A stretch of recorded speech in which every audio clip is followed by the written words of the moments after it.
السلام علیکم ورحمۃ اللہ وبرکاتہ۔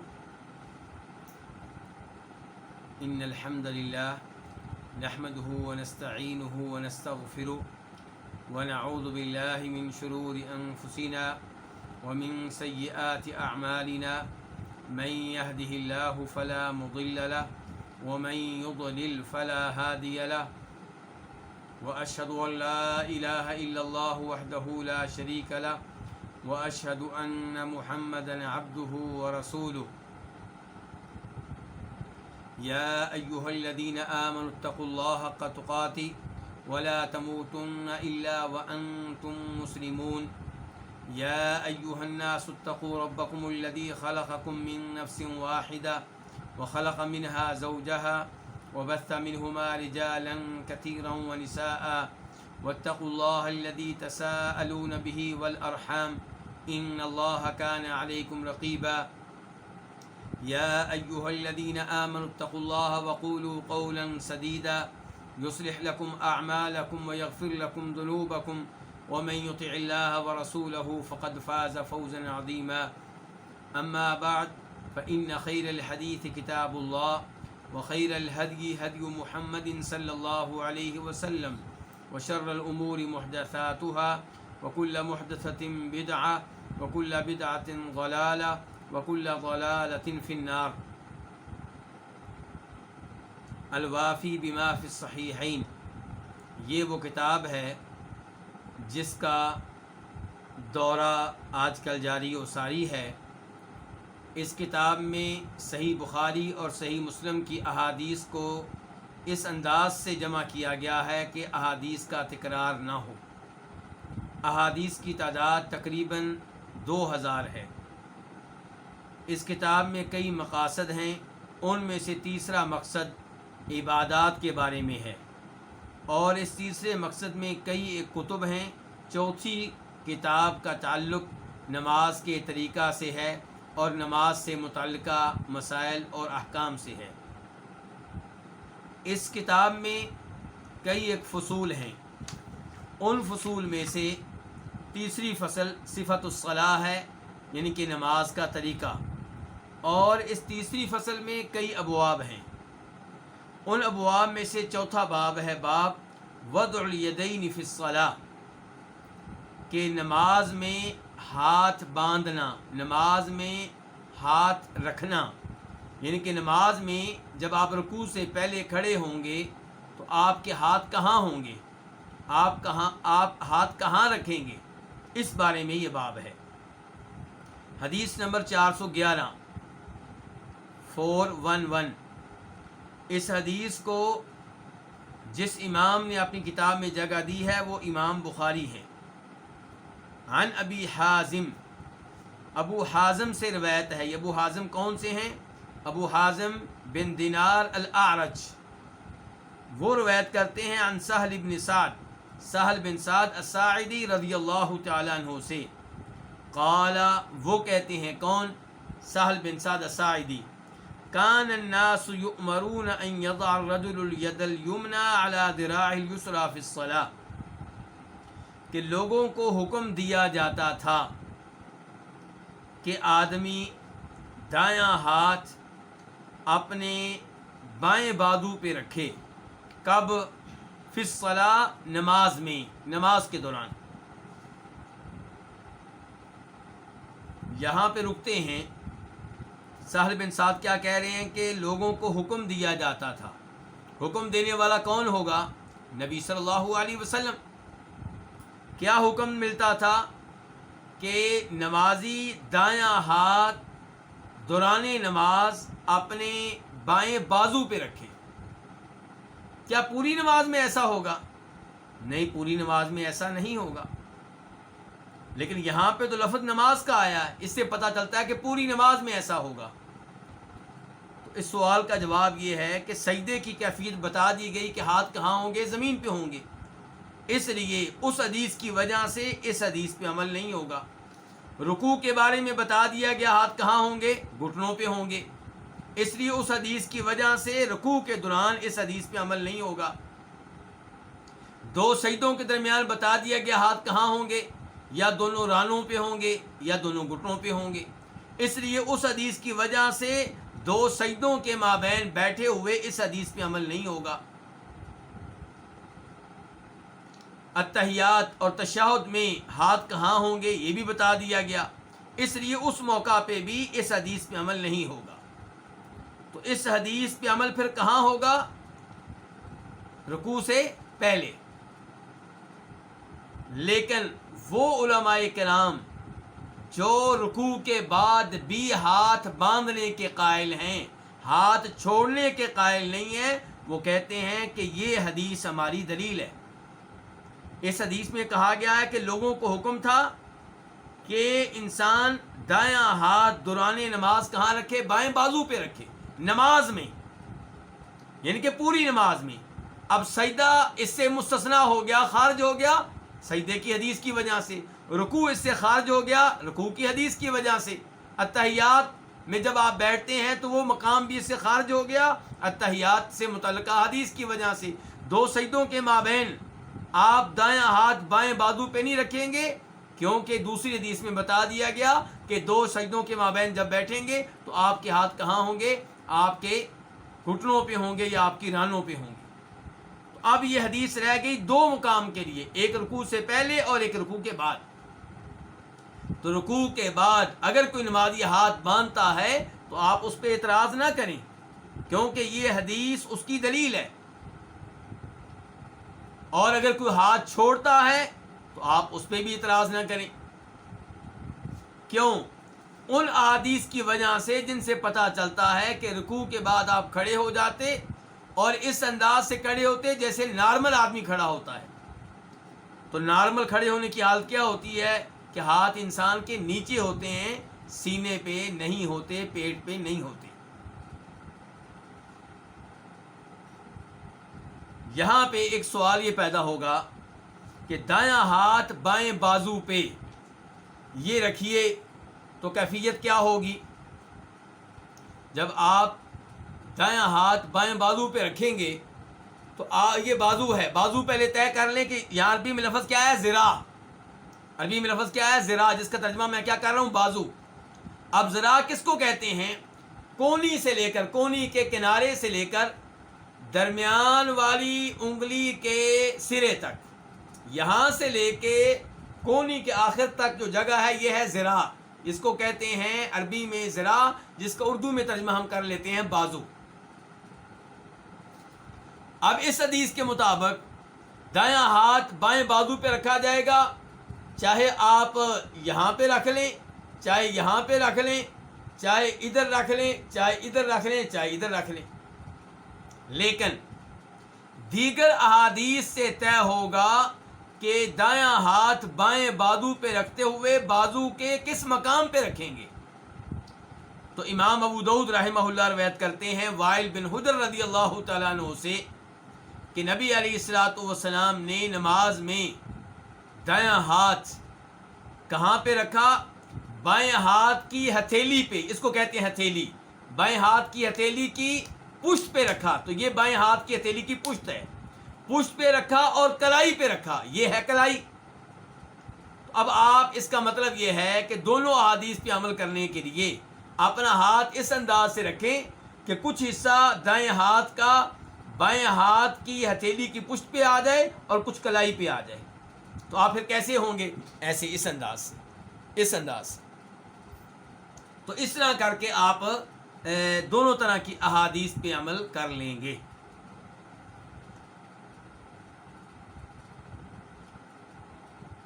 قال ابو حازم، ابو حازم کہتے ہیں، یہ ابو حازم کون سے ہیں؟ وہی راوی جو شروع میں آئے ہیں، ابو حازم بن دینار الاعرج، جو صحابی سہل بن سعد سے اس حدیث کو بیان کر رہے ہیں.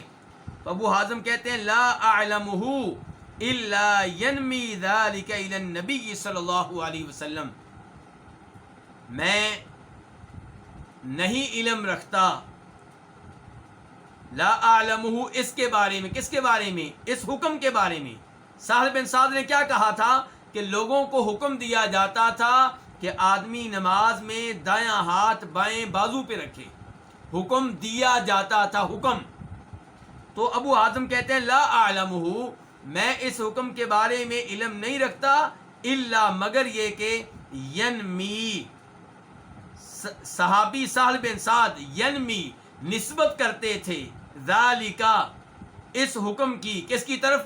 الی النبی صلی اللہ علیہ وسلم، نبی علیہ الصلوۃ والسلام کی طرف۔ ان کے ابو حازم کہہ رہے ہیں کہ میرے علم کے مطابق سہل بن سعد یہ حدیث بیان کرتے ہوئے جب کہتے تھے کہ لوگوں کو حکم دیا جاتا تھا تو حکم کی نسبت کس کی طرف کرتے تھے؟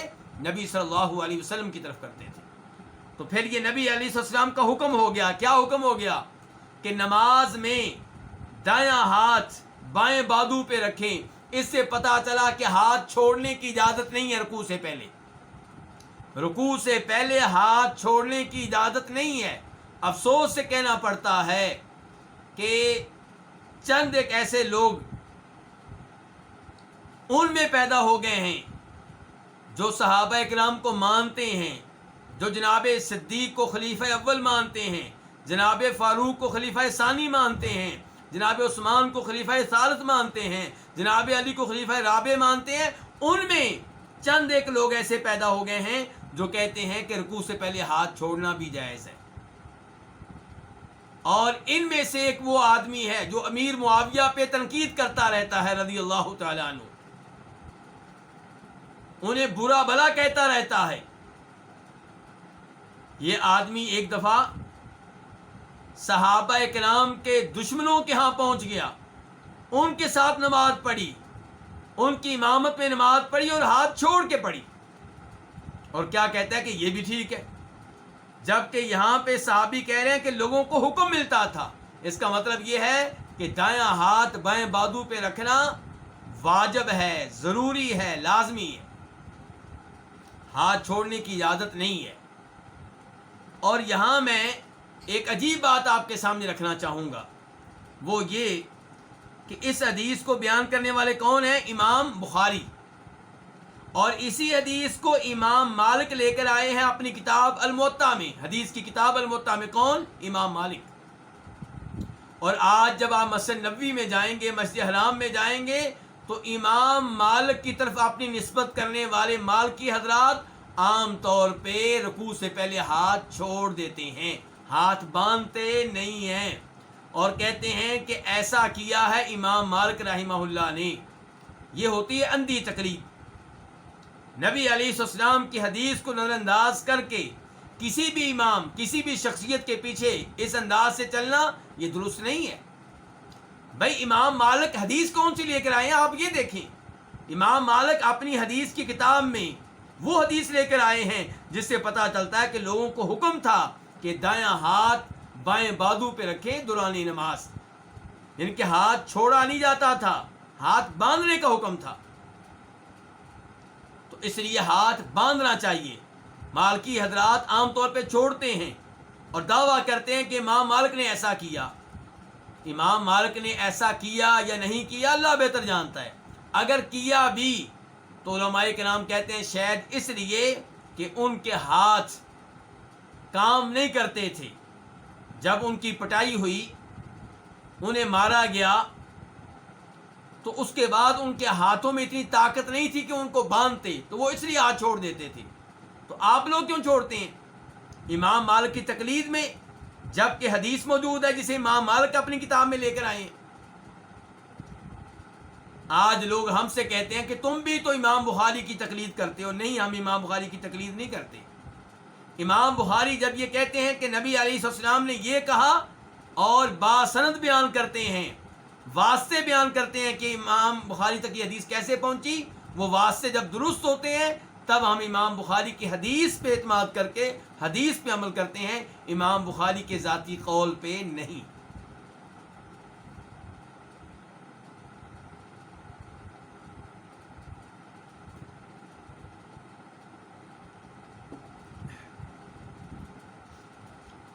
اب یہاں پہ ایک مسئلہ اور پیدا ہوگا، وہ کیا کہ دایاں ہاتھ بائیں بازو پہ رکھ لیا، دایاں ہاتھ بائیں بازو، بائیں ہاتھ کی ہتھیلی اور کلائی اور بازو پہ رکھ لیا، تینوں چیزوں پہ عمل ہو گیا، لیکن یہ ہاتھ باندھنے کہاں پہ ہیں؟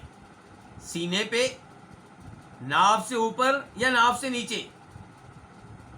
تو گزارش یہ ہے کہ اس معاملے میں جو حدیث سب سے عمدہ ہے یہ وہ حدیث ہے جسے امام ابن خزیمہ اپنی صحیح میں لے کر آئے ہیں، جس میں وائل بن حجر کہتے ہیں کہ میں نے نبی علیہ السلام کو نماز پڑھتے ہوئے دیکھا اور آپ اپنا ہاتھ سینے پہ باندھتے تھے، اپنے ہاتھ سینے پہ باندھتے تھے.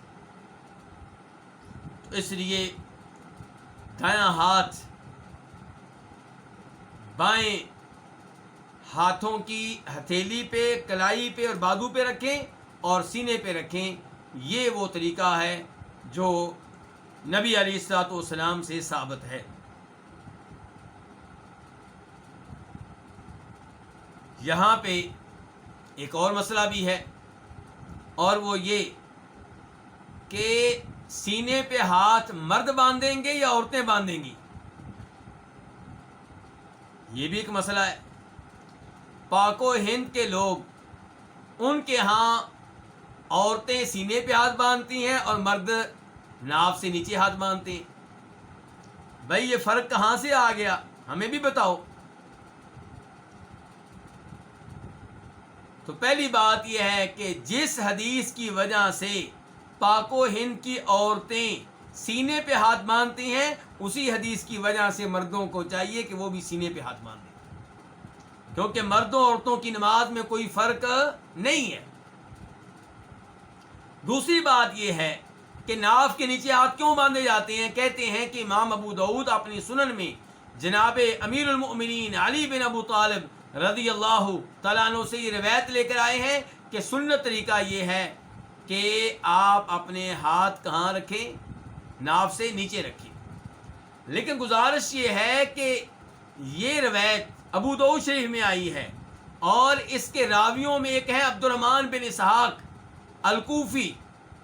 اس راوی کے بارے میں خود امام ابو داؤد جو اس حدیث کو لے کر آئے ہیں، انہوں نے ائمہ حدیث کا یہ قول نقل کیا ہے کہ یہ راوی ضعیف ہے، قابل اعتماد نہیں ہے، قابل اعتبار نہیں ہے، اس کی بات پہ یقین نہیں ہو سکتا. تو اس لیے یہ روایت کیا ہے؟ یہ ضعیف ہے. اس کے مقابلے میں وائل بن حجر کی بیان کردہ روایت جسے امام ابن خزیمہ اپنی صحیح میں لے کر آئے ہیں، وہ بہت عمدہ ہے کہ اپنے سینے پہ نبی علیہ السلام نے ہاتھ باندھے. تو یہاں پہ بھی مردوں عورتوں کی نماز میں کوئی فرق نہیں ہے، مرد و عورت دونوں ہاتھ باندھیں گے کہاں؟ سینے پہ. باب نمبر 5، باب ما یقول بین تکبیرۃ الاحرام والقراءہ. وہ کیا کہے، کون؟ نمازی کیا کہے تکبیر تحریمہ اور قرات کے مابین، تکبیر تحریمہ اور تلاوت کے مابین.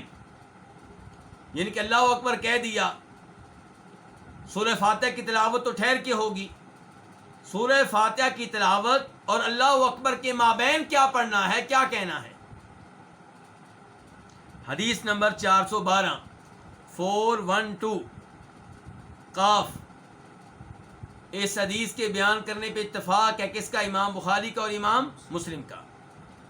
عن ابی ہریرہ قال، جناب ابو ہریرہ سے روایت ہے، وہ کہتے ہیں کان رسول اللہ صلی اللہ علیہ وسلم یسکت بین التکبیر و بین القراءۃ اسکاتا، کہ نبی صلی اللہ علیہ وسلم یسکت خاموش رہتے تھے، بین تکبیری تکبیر ان کے اللہ اکبر کے مابین، و بین القراءۃ اور تلاوت کے مابین، ان کے سورہ فاتحہ کی تلاوت سے پہلے اور اللہ اکبر کہہ لینے کے بعد آپ درمیان میں خاموشی اختیار کرتے.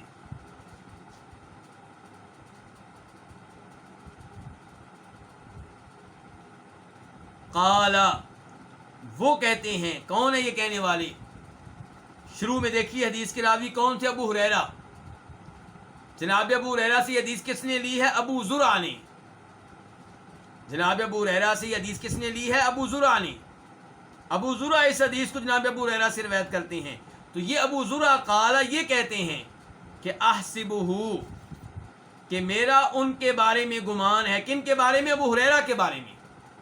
ابو زرع شاگرد کہہ رہے ہیں اپنے استاد ابو ہریرہ کے بارے میں کہ احسبہ، میرا اپنے استاد ابو ہریرہ کے بارے میں گمان ہے. قال، کہ انہوں نے یہ حدیث بیان کرتے ہوئے یہ الفاظ بھی کہے تھے ہنیتن، یعنی کہ کان رسول اللہ صلی اللہ علیہ وسلم یسکتو بین التکبیری و بین القراءۃ اسکاتتن ہنیتن۔ ہنیہ کا معنی کیا؟ تھوڑی دیر، یعنی کہ نبی علیہ السلام اللہ اکبر تکبیر تحریمہ اور سورہ فاتحہ کی تلاوت کے مابین خاموشی اختیار کرتے کتنی دیر؟ ہنیتن، تھوڑی سی دیر، معمولی سی خاموشی اختیار کرتے۔ اور میں کئی دفعہ بتا چکا ہوں عربی میں بریکٹ کیسے ہوتی ہے، جیسے آپ دیکھ رہے ہیں اسکاتا کے درمیان چھوٹی کے بعد چھوٹی سی لکیر ہے اور ہنیہ کے بعد بھی چھوٹی سی لکیر ہے، تو یہ درمیان میں کیا؟ بریکٹ۔ بریکٹ میں وضاحت آئی ہے ابو زرع کی طرف سے کہ میرا خیال یہ ہے کہ جب جناب ابو ہریرہ نے مجھے یہ حدیث بتائی تھی تب انہوں نے یہ بھی کہا تھا کہ ہنیتن، کہ نبی علیہ السلام جب خاموشی اختیار کرتے تو وہ ہنیتن تھوڑی دیر کے لیے ہوتی تھی، معمولی سی ہوتی تھی۔ فقلت، تو میں نے کہا، یہ کون ہے؟ جناب ابو ہریرہ کہتے ہیں تو میں نے کہا بھی ابی و امی، میرا باپ اور میری ماں آپ پہ قربان ہوں۔ اللہ اکبر۔ نبی علیہ السلام اتنے عظیم ہیں کہ آپ کی خاطر، آپ کے دفاع میں، آپ کی عزت کے دفاع میں، آپ کی جان کے دفاع میں جب آپ زندہ تھے، مال بھی قربان، اولاد بھی قربان، باپ بھی قربان، ماں بھی قربان۔ اب آپ کی جان تو محفوظ ہو چکی، اب کیا ہے؟ اب آپ کی عزت بچانے کے لیے، آپ کی عزت کا دفاع کرنے کے لیے کیا ہے؟ باپ بھی قربان، ماں بھی قربان۔ یا میرے ماں باپ آپ پہ قربان ہوں یا رسول اللہ، اے اللہ کے رسول۔ اسکاتک بین التکبیر والقراءۃ ما تقول، آپ کا اللہ اکبر اور تلاوت کے مابین خاموشی اختیار کرنا، ما تقول، آپ اس میں کیا کہتے ہیں؟ یہ جملہ قابل غور ہے، میں آپ کی توجہ چاہوں گا۔ جناب ابو ہریرہ کیا کہہ رہے ہیں کہ اللہ اکبر کہنے کے بعد سورہ فاتحہ کی تلاوت سے پہلے آپ خاموشی اختیار کرتے ہیں، اس خاموشی میں آپ کیا کہتے ہیں؟ ایک طرف کیا کہہ رہے ہیں کہ آپ خاموش رہتے ہیں، دوسری طرف کہہ رہے ہیں کہ آپ اس خاموشی میں کیا پڑھتے ہیں، کیا کہتے ہیں؟ یہ میں زور اس جملے پہ کیوں دے رہا ہوں؟ میں آپ کو مطلب سمجھانا چاہتا ہوں اللہ تعالیٰ کے فرمان وَإِذَا قُرِئَ الْقُرْآنُ فَاسْتَمِعُوا لَهُ وَأَنصِتُوا کا، کہ جب قرآن کی تلاوت کی جائے، اللہ تعالیٰ کہہ رہے ہیں سورہ اعراف کے آخر میں، جب قرآن کی تلاوت کی جائے تو فَاسْتَمِعُوا لَهُ، اسے غور سے سنو، وَأَنصِتُوا، اور خاموشی اختیار کرو۔ لوگ کہتے ہیں جی اللہ نے کہہ دیا جب قرآن کی تلاوت کی جائے غور سے سنو، خاموشی اختیار کرو، اس کا مطلب یہ ہے کہ جب امام تلاوت کر رہا ہو آپ غور سے سنیں اور خاموشی اختیار کریں، آپ کو سورہ فاتحہ پڑھنے کی اجازت نہیں ہے۔ کہتے ہیں آپ کو سورہ فاتحہ پڑھنے کی اجازت نہیں ہے کیونکہ اللہ نے کہہ دیا خاموشی اختیار کرو۔ اللہ نے کہا خاموشی اختیار کرو، اس کا مطلب یہ ہے کہ اونچی آواز سے نہ پڑھو، اس کا مطلب یہ ہے کہ شور شرابہ نہ کرو۔ یہاں پہ دیکھیے جناب ابو ہریرہ کہہ رہے ہیں کہ آپ اللہ اکبر کہنے کے بعد سورہ فاتحہ کی تلاوت سے پہلے خاموش رہتے ہیں، اس میں آپ کیا پڑھتے ہیں؟ اس کا مطلب ہے کچھ پڑھنا، آہستہ آواز سے پڑھنا خاموشی کے خلاف نہیں ہے۔ ایک ہی وقت میں دونوں چیزوں پہ عمل ہو جائے گا، خاموشی بھی، آپ خاموش بھی ہوں گے اور آپ آہستہ آواز سے پڑھ بھی رہے ہوں گے۔ جیسے آپ اللہ اکبر کہنے کے بعد امام کے پیچھے اللہ اکبر کہنے کے بعد سورہ فاتحہ سے پہلے خاموشی سے کیا پڑھ رہے ہوتے ہیں؟ سبحانک اللہم و بحمدک وتبارک اسمک وتعالی جدک ولا الہ غیرک، اور آپ پڑھ رہے ہوتے ہیں، یا آپ پڑھ رہے ہوتے ہیں اللہم باعد بینی و بین خطایا۔ اب آپ پڑھ بھی رہے ہیں اور آپ خاموش بھی ہیں۔ یہی تو کہہ رہے ہیں ابو ہریرہ اللہ کے رسول علیہ السلام سے کہ اللہ کے رسول آپ کا خاموشی اختیار کرنا اللہ اکبر اور قرات کے مابین ما تقولو، اس میں آپ کیا کہتے ہیں، کیا پڑھتے ہیں؟ تو قال، آپ نے کیا کہا؟ اقولو، میں پڑھتا ہوں، میں کہتا ہوں اللہم باعد بینی و بین خطایا، یہ دعا جو ابھی ہم پڑھنے لگے ہیں اس کو کیا کہیں گے؟ دعائے استفتاح، یعنی کہ وہ دعا جو سورہ فاتحہ سے پہلے افتتاحی طور پہ پڑھی جاتی ہے، آغاز میں پڑھی جاتی ہے، جس سے نماز کی اوپننگ ہوتی ہے، یہ وہ دعا ہے۔ اور اوپننگ کے لیے استفتاح کے طور پہ دعا کوئی ایک نہیں ہے، نبی علیہ الصلوۃ والسلام سے کئی دعائیں ثابت ہیں۔ سبحانک اللہم بحمدک و تبارک اسمک کا اکثر لوگ پڑھتے ہیں، وہ ثابت ہے اور اس کا تذکرہ بھی آنے والا ہے، لیکن جو دعا سب سے زیادہ صحیح سند کے ساتھ نبی علیہ الصلوۃ والسلام سے ثابت ہے وہ یہ ہے جو ابھی ہم پڑھ رہے ہیں۔ اس لیے اس دعا کو اہمیت دیں۔ اور میرے وہ بھائی جنہیں شکوہ رہتا ہے کہ نماز میں توجہ نہیں رہتی، نماز میں خشوع و خضوع برقرار نہیں رہتا، توجہ ہٹ جاتی ہے، میں ہمیشہ ان سے کہا کرتا ہوں کہ آپ نے جو دعا بچپن میں قاری صاحب سے یاد کی تھی اسی پہ لگے ہوئے ہیں، حالانکہ قاری صاحب نے آپ کو وہ نماز یاد کروائی تھی جو چھوٹے بچے کو یاد کروائی جاتی ہے مختصر طور پہ۔ اب آپ 5 سال کے نہیں، اب آپ 50 سال کے ہیں، 45 سال گزر گئے اور آپ اسی نماز پہ چلے جا رہے ہیں۔ بھائی دیگر دعائیں بھی یاد کریں، نبی علیہ السلام نے کبھی یہ دعا پڑھی ہے، کبھی وہ پڑھی ہے، آپ بھی نماز میں کبھی یہ پڑھیں کبھی وہ پڑھیں تو آپ کی توجہ نماز میں رہے گی۔ لیکن اگر ایک ہی دعا پوری زندگی پڑھتے رہیں گے پھر آپ کیا ہوگا؟ طوطے کی طرح پڑھیں گے، آپ کو یاد ہوگی، پتہ نہیں ہوگا کیا پڑھ رہا ہوں، توجہ نہیں ہوگی، پھر بھی پڑھتے رہیں گے۔ تو اس دعا کو میری بھائیوں سے گزارش ہے کہ وہ یاد کریں۔ کیا دعا ہے؟ اللہم، اے اللہ، باعد، دوری ڈال دے، فعل امر ہے، دوری ڈال دے، بینی، میرے درمیان، و بین خطایا، اور میرے گناہوں کے درمیان، یعنی کہ مجھے گناہوں سے بچا لے، میں گناہوں کے قریب ہونے لگوں تو تو گناہوں کو دور کر دے مجھ سے۔ اے اللہ میرے مابین اور میرے گناہوں کے مابین دوری ڈال دے۔ کتنی دوری، کتنا فاصلہ؟ فرمایا اے اللہ میرے مابین اور میرے گناہوں کے مابین ایسے دوری ڈال دے جیسے تو نے مشرق و مغرب کے مابین دوری ڈالی ہے، ان کے مابین فاصلہ رکھا ہے۔ اب ایک جانب کیا ہے؟ مشرق، دوسری جانب کیا ہے؟ مغرب، دونوں ایک دوسرے کے مقابل ہیں، دونوں میں بہت زیادہ فاصلہ ہے۔ تو آپ کیا کہہ رہے ہیں؟ اللہ مجھے گناہوں سے ایسے دور کر دے جیسے مشرق و مغرب ایک دوسرے سے دور ہیں۔ اللہم، اے اللہ، نقنی، مجھے صاف کر دے، من الخطایا، کس سے؟ گناہوں سے، نقی صاف کر دے، نی مجھے، من الخطایا گناہوں سے، کما جس طرح،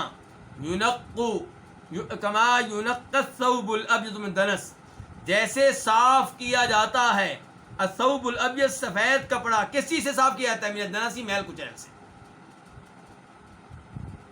جب ہم کپڑے دھوتے ہیں، جب ہماری مائیں، بہنیں، بیٹیاں کپڑے دھوتی ہیں تو سفید کپڑے دھوتے ہوئے زیادہ توجہ دینا پڑتی ہے، زیادہ صفائی کرنا پڑتی ہے، یا ان کپڑوں پہ زیادہ محنت کرنا پڑتی جو رنگین ہوتے ہیں؟ رنگین کپڑوں پہ داغ لگا ہو تو کئی دفعہ نظر نہیں آتا، گزارا ہو جاتا ہے، کام چل جاتا ہے، لیکن سفید کپڑے پہ ہر داغ نظر آئے گا، اس لیے اس کو بہت اچھی طرح صاف کرنا پڑے گا، بہت اچھی طرح دھونا پڑے گا۔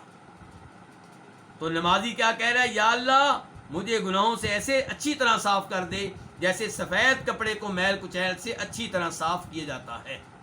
الدنس، میل کچیل۔ اللہم، اے اللہ، اغسل، دھو دے، خطایا، میرے گناہوں کو، میری غلطیوں کو، دھو دے کس چیز سے؟ بالمائی، پانی کے ساتھ، والثلج، اور برف کے ساتھ، والبرد، اور اولوں کے ساتھ۔ یعنی کہ برف کہاں سے اترتی ہے؟ اوپر سے۔ اولے کہاں سے اترتے ہیں؟ اوپر سے۔ تو برف بھی آلودگی سے پاک ہوتی ہے، اولے بھی آلودگی سے پاک ہوتے ہیں۔ اگر پانی سے کپڑا دھوئیں تھوڑی بہت میل رہ بھی جائے تو برف کی وجہ سے اور اولوں کے پانی کی وجہ سے بالکل وہ نکل جائے گی، ختم ہو جائے گی، دور ہو جائے گی۔ تو اس انداز سے جب اللہ سے معافی مانگی جائے، نماز میں توجہ ہو، توجہ سے دعا پڑھی جائے، تو اللہ رب العزت معاف کرنے والا ہے۔ لیکن یہ بھی دعا آپ پڑھیں اور توجہ آپ کی ہو کاروبار کی طرف، تجارت کی طرف، آفس کی طرف، اپنے ڈائریکٹر کی طرف، اپنی وائف کی طرف، بچوں کی طرف، تو پھر اللہ رب العزت کو تو ہماری ضرورت نہیں ہے نا۔ اللہ ہمیں معاف کرنے کے لیے تیار ہیں، لیکن ہم بندہ بن کے اللہ سے معافی تو مانگیں۔ یہ معافی کا کون سا انداز ہے؟ آپ نے دیکھا ہوگا کئی لوگوں نے تسبیح پکڑی ہوتی ہے، استغفر اللہ استغفر اللہ، اور جناب ساتھ ساتھ میچ دیکھ رہے ہیں، ساتھ ساتھ دوستوں کے ساتھ گپیں لگا رہے ہیں۔ یہ انداز تو ہمارا آفیسر برداشت نہیں کرتا، ہمارا ڈائریکٹر برداشت نہیں کرتا۔ آپ جائیے اپنے ڈائریکٹر کے آفس میں اور اس سے چھٹی لیجیے، لیکن ساتھ ساتھ آپ کیا کیجیے، موبائل پہ آپ لگے رہیں اور ان سے بھی کہیں جی مجھے چھٹی دے دیں، اور ساتھ ایسے موبائل دیکھتے رہیں۔ وہ آپ کو اپنے دفتر سے دھتکار دے گا، نکال دے گا، کہے گا دفع ہو جاؤ۔ اور ہم اللہ سے استغفار اسی انداز سے کرتے ہیں، اسی لیے تو ہمیں معافی نہیں ملتی۔ اللہ سے معافی مانگیے گناہوں کو یاد کر کے، اللہ سے معافی مانگیے روتے ہوئے، ندامت کے آنسو بہاتے ہوئے۔ تو یہ کتنی عظیم شان دعا ہے۔ یہ نبی علیہ الصلوۃ والسلام کس خاموشی میں پڑھتے تھے؟ جو خاموشی تکبیر تحریمہ اور سورہ فاتحہ کی تلاوت کے مابین ہوتی تھی۔ تو اس سے پتہ چلا کہ جب امام سورہ فاتحہ پڑھے گا تو مقتدی کا کام کیا ہے؟ خاموش رہے۔ دوسری طرف حدیث میں کیا ہے کہ سورہ فاتحہ کے بغیر نماز نہیں ہوگی، تو خاموش بھی رہنا ہے اور آستہ آواز سے سورہ فاتحہ بھی پڑھنی ہے، اور یہ چیز قرآن کی آیت کے خلاف نہیں ہے۔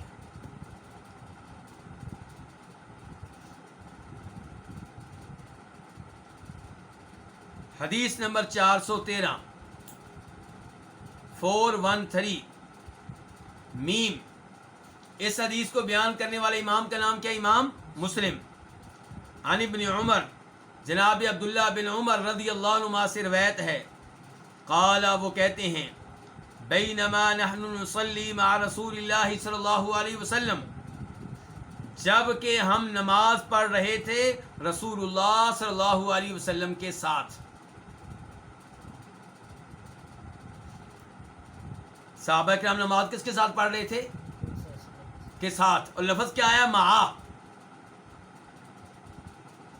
نبی صلی اللہ علیہ وسلم کے ساتھ نماز پڑھ رہے تھے۔ کیا سب صحابہ کرام کا جسم اللہ کے رسول کے ساتھ لگا ہوا تھا؟ کیا سب صحابہ کرام اللہ کے رسول کے ساتھ چمٹے ہوئے تھے؟ نہیں۔ امام آگے ہوتا ہے اور مقتدی پچھلی صف میں ہوتے ہیں، درمیان میں ایک صف کا فاصلہ ہوتا ہے، اس کے باوجود کہہ رہے ہیں کہ ہم نماز پڑھ رہے تھے اللہ کے رسول علیہ الصلوۃ والسلام کے ساتھ۔ تو جب اللہ تعالیٰ کہتے ہیں کہ میں اپنے بندوں کے ساتھ ہوں، اس کا مطلب یہ نہیں ہے کہ نعوذ باللہ اللہ تعالیٰ کا جسم یا اللہ تعالیٰ بندوں کے ساتھ بالکل لگے ہوئے ہیں، ایسا نہیں ہے۔ اللہ رب العزت عرش سے اوپر ہیں، بلند و بالا ہیں، اوپر ہونے کے باوجود اللہ تعالیٰ اپنی مخلوق کے ساتھ ہے۔ چاند اوپر ہونے کے باوجود لوگوں کے ساتھ ہے۔ آپ جدھر بھی شام کو جائیں گے چاند آپ کے ساتھ ساتھ ہوگا، دن کے ٹائم آپ جدھر بھی جائیں سورج آپ کے ساتھ ہوگا، جبکہ وہ آپ کے ساتھ چمٹا ہوا نہیں ہے، آپ کے ساتھ لگا ہوا نہیں ہے۔ تو اس لیے قرآن کے دونوں مقام ٹھیک ہیں، دونوں مقام درست ہیں۔ یہ بھی ٹھیک کہ اللہ رب العزت عرش کے اوپر، تمام مخلوقات سے اوپر، اور یہ بھی ٹھیک کہ اللہ تعالیٰ ہر ایک کے ساتھ ہے، اوپر ہو کر بھی اللہ تعالیٰ ہر ایک کے ساتھ ہے۔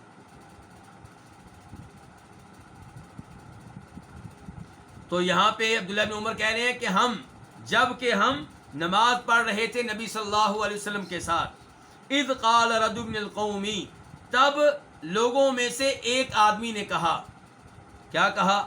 اللہ اکبر کبیرا والحمد للہ کثیرا وسبحان اللہ بکرۃ واصیلا۔ یہ الفاظ کہے، اللہ اکبر کبیرہ، اللہ اکبر، اللہ ہر چیز سے بڑا ہے، کبیرہ بہت بڑا ہے، والحمدللہ کثیرہ، تمام تعریفیں اللہ تعالیٰ کے لیے ہیں، کثیرہ کثرت سے، تمام تعریفیں اللہ کے لیے ہیں، اور تعریفیں اللہ کے لیے کس حساب سے ہیں؟ کثرت سے، یعنی کہ میں کثرت سے اللہ کی حمد و ثنا بیان کرتا ہوں۔ وسبحان اللہ بکرۃ وصیلا، اور میں اللہ کی تسبیح بیان کرتا ہوں، اللہ کو ہر عیب سے پاک قرار دیتا ہوں۔ کب؟ بکرۃ وصیلا، صبح و شام، بکرۃ صبح، اصیلا شام، میں صبح و شام اللہ کی تسبیح بیان کرتا ہوں، میں صبح و شام اللہ کو ہر عیب سے پاک قرار دیتا ہوں۔ تو اس عبارت میں اللہ کی کبریائی کا اعلان بھی ہو گیا، اللہ کی حمد و ثنا بھی بیان ہو گئی، اور اللہ کی تسبیح کا بھی حق ادا ہو گیا۔ فقال رسول اللہ صلی اللہ علیہ وسلم، تو رسول اللہ صلی اللہ علیہ وسلم نے فرمایا، من القائل کلمۃ کذا وکذا، یہ الفاظ کہنے والا کون ہے؟ یعنی کہ اللہ اکبر، الحمدللہ، سبحان اللہ، یہ الفاظ کس نے کہے ہیں؟ من القائل کلمۃ کذا وکذا، فلاں فلاں لفظ کہنے والا کون ہے؟ قال رجل من القوم، لوگوں میں سے ایک آدمی نے کہا، انا، میں ہوں یا رسول اللہ، اے اللہ کے رسول۔ قال، تو آپ نے کہا، عجبت لہا، مجھے تعجب ہوا ہے، لہا، ان الفاظ پہ، جو الفاظ تو نے کہے ہیں مجھے ان پہ تعجب ہوا ہے۔ کیوں تعجب ہوا ہے؟ فرمایا، فتحت ابواب السماء، کہ ان الفاظ کی وجہ سے آسمان کے دروازے کھول دیے گئے، آسمان کے دروازے ان الفاظ کا استقبال کرنے کے لیے کھول دیے گئے، یعنی کہ یہ الفاظ اللہ کو اتنے پسند آئے ہیں، یہ الفاظ اللہ کو اتنے اچھے لگے ہیں۔ یہاں پہ یہ روایت ختم ہو گئی ہے، لیکن مسلم شریف میں اس کے بعد عبداللہ بن عمر کہتے ہیں کہ جب سے میں نے نبی علیہ الصلوۃ والسلام کو سنا کہ آپ ان الفاظ کی یہ شان بیان کر رہے ہیں، تب سے میں نے ان الفاظ کو ترک نہیں کیا، میں نے الفاظ کو کہتا ہوں۔ دیکھیے صحابہ کرام انتظار میں رہتے کب کوئی وظیفہ ملے، کس سے؟ اللہ کے رسول علیہ السلام کی طرف سے۔ یہاں وظیفہ پڑھا صحابی نے ہے، تصدیق اللہ کے رسول نے کی ہے، تو عبداللہ بن عمر نے اس کو اپنا لیا ہے صلی اللہ علیہ وسلم۔ تو یہاں پہ یہ الفاظ لانے کا مطلب کیا ہے کہ یہ الفاظ بھی تکبیر تحریمہ کے بعد اللہ اکبر کہہ کے سورہ فاتحہ سے پہلے یہ بھی پڑھے جا سکتے ہیں، اللہ مبارک بینی پڑھ لیں یا یہ الفاظ پڑھ لیں۔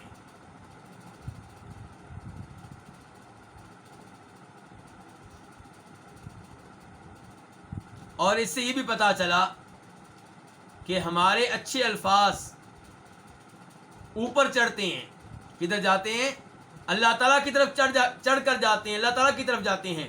الیہ یصعد الکلم الطیب والعمل الصالح یرفعہ، اللہ تعالیٰ فرماتے ہیں سورہ فاطر میں کہ پاکیزہ الفاظ اللہ تعالیٰ کی طرف پہنچتے ہیں، اللہ کی طرف چڑھتے ہیں، اور اللہ کی طرف یہ کہا گیا چڑھتے ہیں، اس کا مطلب ہے اللہ کہاں ہے؟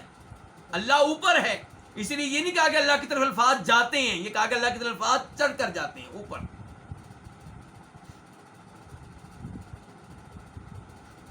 اور اس حدیث سے بھی پتہ چلا کہ آسمان کے دروازے ہیں، اور اس حدیث سے ان الفاظ کی شان بھی معلوم ہوئی۔ اس کے بعد حدیث نمبر 414،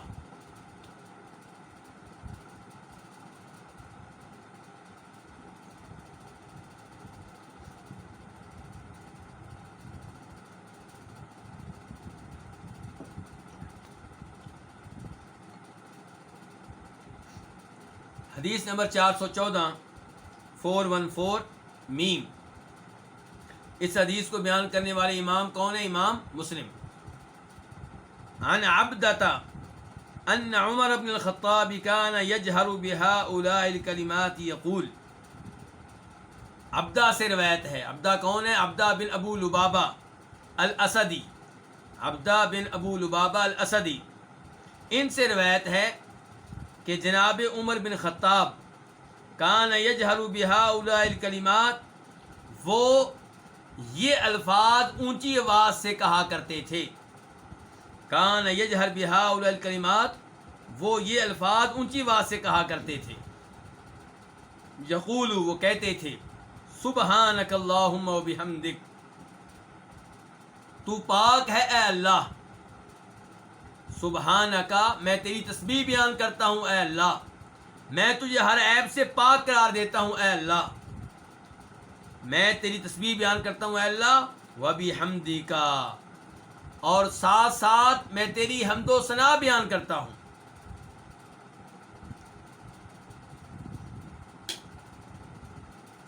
تبارک اسمک، بابرکت ہے تیرا نام.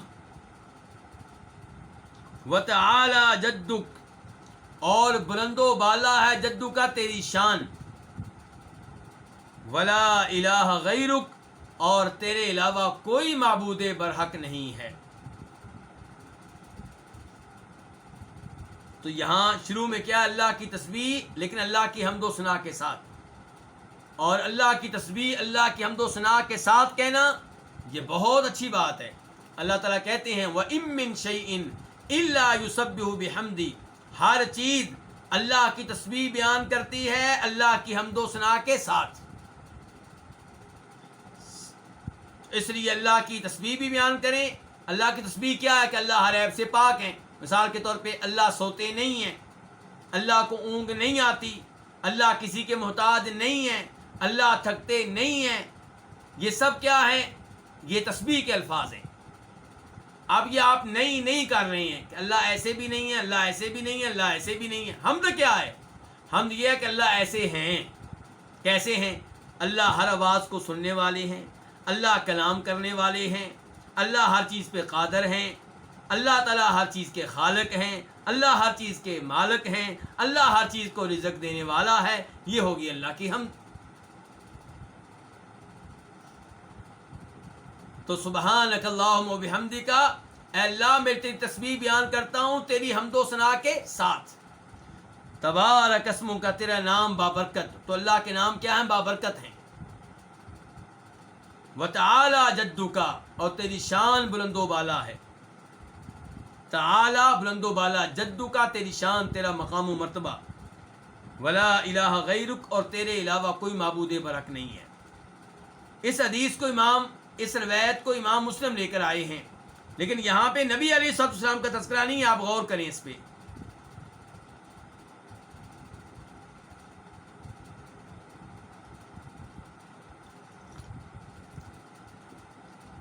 یہاں پہ یہ بتایا گیا ہے کہ جناب عمر فاروق یہ الفاظ بلند آواز سے کہا کرتے تھے. لیکن امام ابو داؤد جب اس حدیث کو لے کر آتے ہیں ام المؤمنین عائشہ سے روایت کرتے ہوئے، اور ایسے امام ترمذی اور امام ابن ماجہ، جب یہ تین امام جناب عائشہ سے حدیث لے کر آتے ہیں تو جناب عائشہ کہتی ہیں کہ نبی علیہ الصلوۃ والسلام یہ الفاظ پڑھا کرتے تھے نماز کے شروع میں. اور ابو سعید خدری بھی یہی کچھ کہتے ہیں. ابو سعید خدری کی روایت کو امام ترمذی بیان کرتے ہیں، امام نسائی، امام ابن ماجہ. تو نبی علیہ الصلوۃ والسلام سے بھی یہ الفاظ ثابت ہیں، اگرچہ ثبوت کے لحاظ سے پہلے الفاظ زیادہ بہتر ہیں. اللہم باعد بینی و بین خطایا، کیونکہ اس حدیث کو بیان کرنے والے امام بخاری اور امام مسلم ہیں. اس حدیث کی سند میں کوئی شک و شبہ نہیں ہے، جبکہ یہ جو سندیں ہیں سبحانک اللہم بحمدک تبارک اسمک، ان میں تھوڑا بہت اعتراض ہوا ہے. لیکن صحیح بات یہ ہے کہ یہ دعا بھی آپ سے ثابت ہے، اس کو بھی پڑھ سکتے ہیں.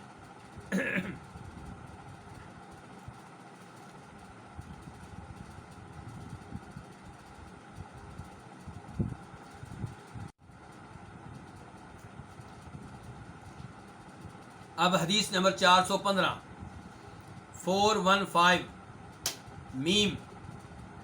اس حدیث کو بیان کرنے والے کون ہیں؟ امام مسلم.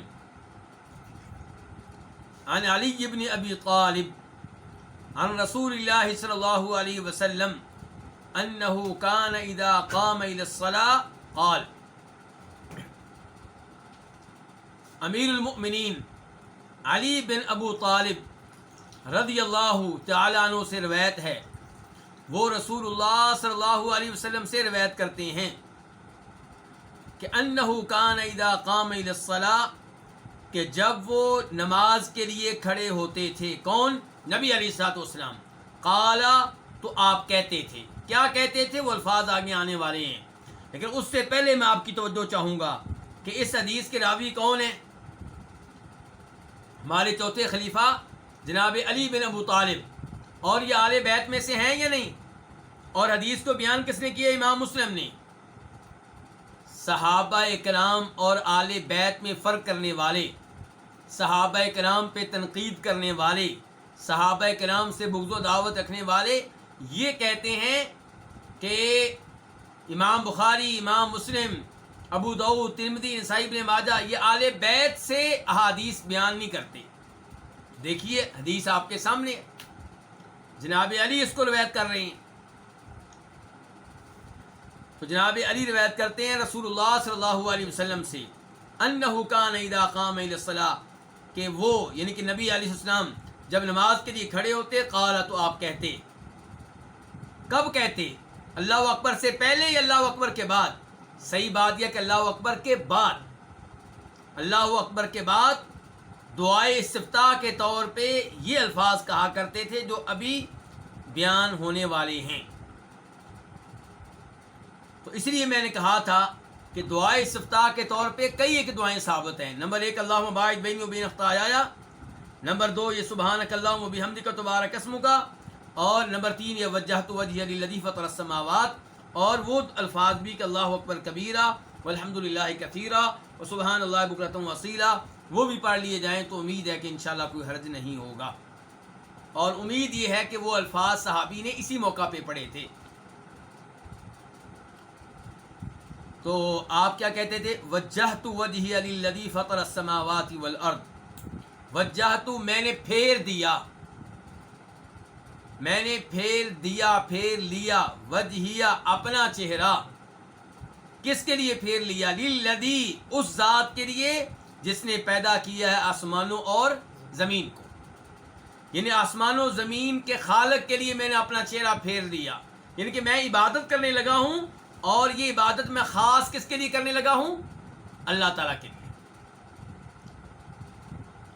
میں نے اپنا چہرہ پھیر لیا ہے اس ذات کے لیے جس نے آسمان و زمین کو پیدا کیا، حنیفہ، اس حال میں کہ میں اسی کی طرف میل ہونے والا ہوں۔ کس کی طرف؟ اللہ تعالیٰ کی طرف۔ میں اسی کے لیے یکسو ہوں، عبادت صرف اسی کے لیے کروں گا۔ میں نے اپنا چہرہ اس ذات کے لیے پھیر لیا ہے جو آسمان و زمین کی خالق ہے، حنیفہ، اسی کی طرف میل ہو کر، یعنی کہ سب سے اعراض کر کے صرف اسی کا میں ہو گیا ہوں، عبادت جب بھی کروں گا اسی کے لیے کروں گا۔ وما انا من المشرکین، اور میں مشرکین میں سے نہیں ہوں، میں شرک کرنے والوں میں سے نہیں ہوں۔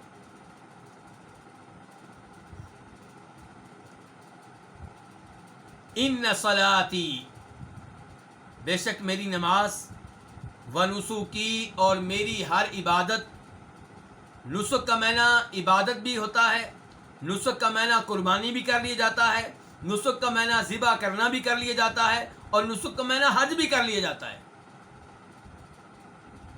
موقع مناسبت کے لحاظ سے ان معانی میں سے کوئی معنی آپ اختیار کر سکتے ہیں۔ تو یہاں پہ نسکی کا معنی قربانی بھی علماء کرام کر لیتے ہیں، اور نسکی کا معنی عبادت بھی ہے کہ میری عبادت۔ تو ان صلاتی، میری نماز، و نسکی، اور میری ہر عبادت، و محیای، اور میری زندگی، و ماتی، اور میری موت، للہ، کس کے لیے ہے؟ اللہ تعالیٰ کے لیے۔ لام یہ ہے اختصاص کے لیے، یہ لام ہے ملک کے لیے، ملکیت بیان کرنے کے لیے، یعنی کہ میری نماز کا مالک اللہ، میری ہر عبادت کا مالک اللہ، میری زندگی کا مالک اللہ، میری موت کا مالک اللہ، یا یہ لام آپ کہہ لیں اختصاص کا ہے، اس میں بھی کوئی حرج نہیں، یعنی کہ میری نماز خاص اللہ کے لیے، میری ہر عبادت خاص اللہ کے لیے، میری زندگی خاص اللہ کے لیے، میری موت خاص اللہ کے لیے۔ رب العالمین، جو تمام جہانوں کا کیا ہے؟ رب ہے۔ رب کون ہوتا ہے؟ پیدا کرنے والا۔ رب کون ہوتا ہے؟ پالنے والا۔ رب کون ہوتا ہے؟ تمام امور کی تدبیر کرنے والا۔ رب کون ہوتا ہے؟ جو مالک ہو۔ تو رب العالمین جو تمام جہانوں کا خالق ہے، جو تمام جہانوں کا مالک ہے، جو تمام جہانوں کے امور کی تدبیر کرنے والا ہے، جو سب کو پالنے والا ہے۔ لا شریک لہو، اس کا کوئی شریک نہیں ہے، نہ ربوبیت میں اس کا کوئی شریک، نہ عبادت میں اس کا کوئی شریک۔ میری عبادت اس میں کوئی اور شریک نہیں ہوگا، میں ہر عبادت اللہ کے لیے کروں گا۔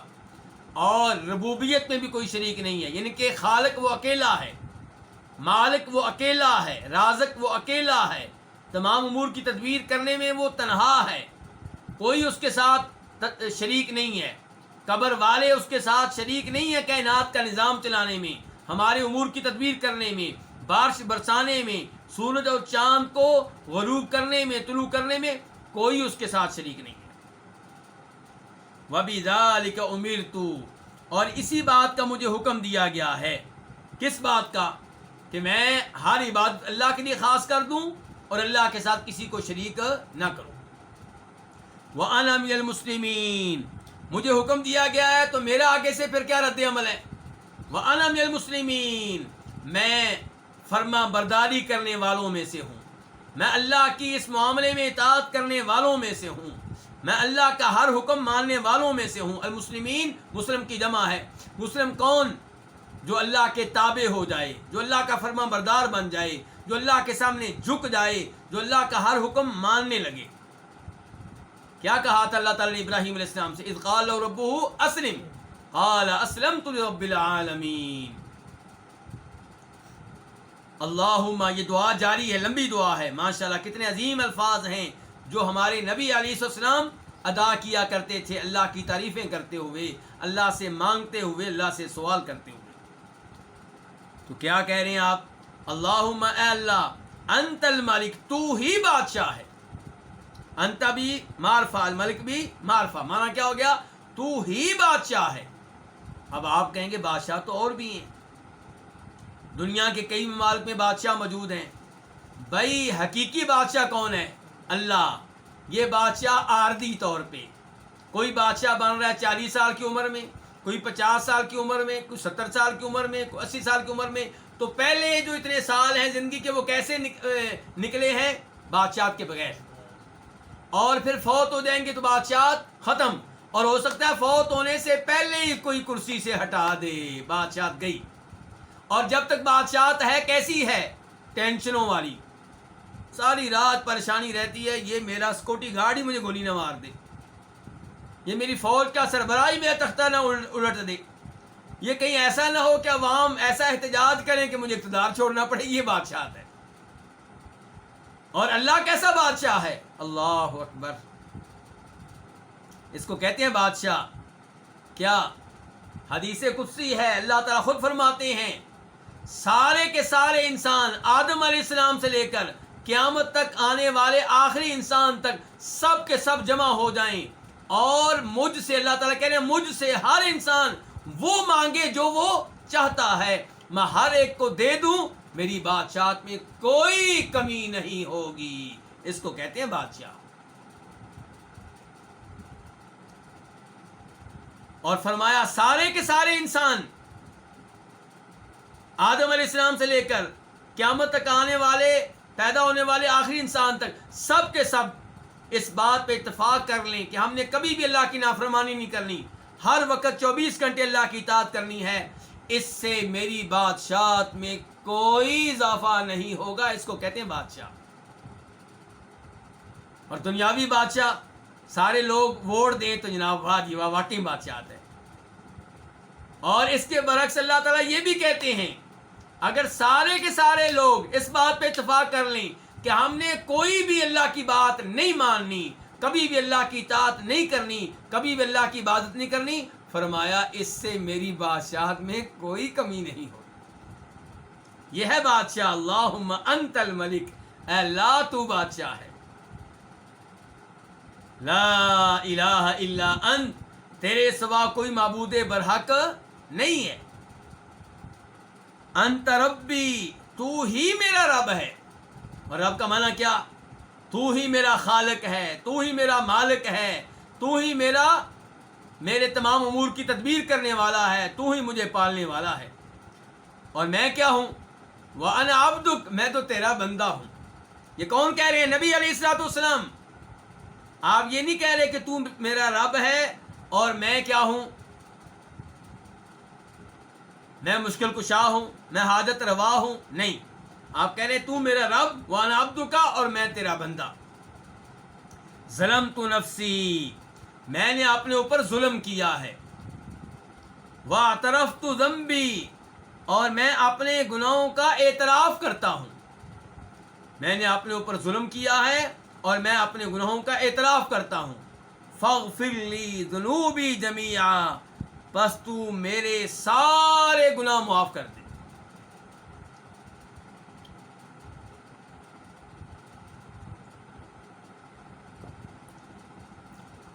انہ لا یغفر الذنوب الا انت، بے شک بات یہ ہے کہ تیرے علاوہ گناہوں کو بخشنے والا کوئی نہیں ہے۔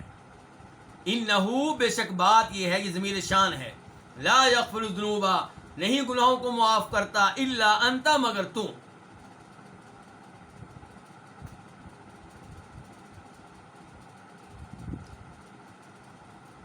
وَاهْدِنِي لِأَحْسَنِ الْأَخْلَاقِ لا یہدی لِأَحْسَنِهَا الا انت، وَاهْدِنِي، اور مجھے ہدایت دے۔ ہدایت کی دو قسمیں ہوتی ہیں، ایک ہدایت ارشاد اور ایک ہدایت توفیق۔ ہدایت کا معنی کیا ہوتا ہے؟ رہنمائی کرنا۔ ایک رہنمائی ہوتی ہے آپ کسی کو راستہ بتا دیں کہ بھائی مدینہ سے مکہ جانے والا راستہ یہ ہے، آپ اس راستے پہ لگ جائیں، سیدھا چلتے جائیں، آگے مکہ آ جائے گا۔ یہ آپ نے اس کو ہدایت دی ہے، آپ نے اس کی رہنمائی کی ہے۔ لیکن یہ ہدایت کون سی؟ ہدایت ارشاد، کسی کو گائیڈ کر دینا۔ اور ایک ہے ہدایت توفیق، اس آدمی کو اپنی گاڑی میں بٹھانا اور مکہ چھوڑ آنا۔ ہدایت ارشاد، جنت کا راستہ بتا دینا، جہنم سے بچنے کا طریقہ بتا دینا، یہ وہ ہدایت ہے جس کے مالک تمام انبیاء کرام علیہم الصلوۃ والسلام تھے، اور علماء کرام بھی، جو علماء حق ہیں، وہ بھی اس ہدایت کے مالک ہیں۔ اور ایک ہے دل میں ایمان داخل کر دینا، دل میں اسلام داخل کر دینا، دل میں توحید داخل کر دینا، یہ وہ ہدایت ہے جس کو ہدایت توفیق کہتے ہیں۔ اور اس کا مالک کون ہے؟ ایک اللہ، اللہ کے علاوہ کوئی مالک نہیں ہے۔ ہدایت ارشاد دینے والا اللہ بھی، اللہ کے رسول بھی، علماء کرام بھی، اور ہدایت توفیق کا مالک ایک اللہ۔ اسی لیے آپ غور کریں، اللہ تعالیٰ قرآن حکیم میں کہتے ہیں اِنَّكَ لَا تَهْدِي مَنْ أَحْبَبْتَ وَلَكِنَّ اللَّهَ يَهْدِي مَن يَشَاءُ، کہ آپ اسے ہدایت نہیں دے سکتے جس کو آپ چاہیں، لیکن اللہ جس کو چاہے اسے ہدایت دیتا ہے۔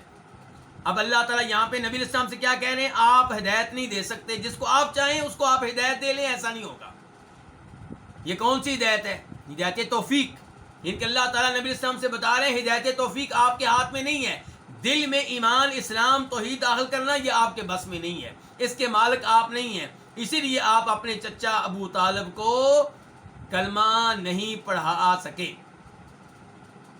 ہدایت ارشاد کرتے رہے، چچا جی کلمہ پڑھ لیں، میں قیامت کے روز آپ کی شفاعت کروں گا۔ یہ جو الفاظ آپ کہہ رہے تھے، چچا جی کلمہ پڑھ لیں، روز قیامت میں آپ کی شفاعت کروں گا، یہ آپ ہدایت دے رہے تھے، رہنمائی کر رہے تھے۔ لیکن کون سی ہدایت؟ ہدایت ارشاد، دل میں کلمہ داخل کر دینا، یہ اللہ کے بس میں تھا۔ تو اللہ نے کہا کہ جس کو آپ ہدایت دینا چاہیں اس کو ہدایت نہیں ملتی، ہدایت اس کو ملتی جس کو اللہ دینا چاہے۔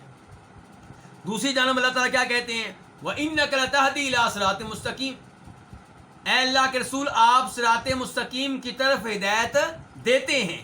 یہ کون سی ہدایت ہے؟ ہدایت ارشاد، یعنی کہ آپ لوگوں کو بتاتے ہیں نماز پڑھو جنت میں جاؤ گے، توحید اپنا لو جنت میں جاؤ گے، روزے رکھو جنت میں جاؤ گے، اور زکوٰۃ وغیرہ دو جہنم کی آگ سے بچ جاؤ گے۔ یہ وہ ہدایت ہے جو آپ کے بس میں تھی۔ لیکن دل میں اگر ہدایت داخل کر دینا آپ کے بس میں ہوتا تو آپ نبی بننے کے بعد پہلے دن ہی پورے مکہ والوں کو کیا کر لیتے؟ مسلمان کر لیتے۔ پورے مکہ والوں کو آپ مومن بنا لیتے. تو یہاں پہ کیا کہا جا رہا ہے؟ وحدنی، اور مجھے ہدایت دے لأحسن اخلاق، سب سے اچھے اخلاق کی، سب سے عمدہ عادات کی.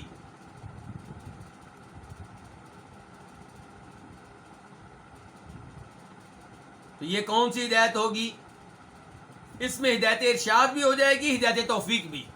گویا کہ آپ اللہ سے کہہ رہے ہیں کہ یا اللہ مجھے بتا، میری رہنمائی کر کہ اچھا اخلاق کیا ہے، اور پھر اچھا اخلاق اپنانے کی توفیق بھی دے. تو یہاں پہ دونوں ہدایتیں داخل ہیں، وحدنی لأحسن اخلاق، اور مجھے ہدایت دے سب سے اچھے اخلاق کی. لا یہدی لأحسنها الا انت، نہیں سب سے اچھے اخلاق کی ہدایت دیتا مگر تو، یعنی کہ عمدہ ترین اخلاق کی توفیق دینے والا تو ہی ہے، تیرے علاوہ کوئی نہیں ہے. بہترین اخلاق کی ہدایت دینے والا، بہترین اخلاق کو اپنانے کی توفیق دینے والا تیرے علاوہ کوئی نہیں ہے. اس سے پتہ چلا کہ اچھا اخلاق اللہ سے مانگنا چاہیے. میرے وہ دوست جن کے مزاج میں سختی ہے، وہ اس دعا کو اہمیت دیں، اس کو زبانی یاد کریں، اللہ سے دعا کیا کریں. آگے آپ کیا کہہ رہے ہیں؟ وصرف عنی سیئہا، وصرف اور دور کر دے، عنی مجھ سے، کیا؟ سیئہا برے اخلاق کو، برے اخلاق کو مجھ سے دور کر دے. لا یصرف عنی سیئہا، نہیں مجھ سے برے اخلاق کو دور کرے گا کوئی الا انت، مگر تو. برے اخلاق کو مجھ سے دور کرنے والا بھی تو، اچھے اخلاق کی توفیق دینے والا بھی تو. لبیک، میں حاضر ہوں. لبیکا، میں حاضر ہوں، تیری اطاعت پہ قائم و دائم ہوں. میں حاضر ہوں، یہ بھی ٹھیک ہے، یا آپ اس کا ترجمہ کر لیں کہ میں تیری اطاعت پہ قائم و دائم ہوں. وسعدیک، اور میں دونوں جہاں کی سعادت مانگتا ہوں.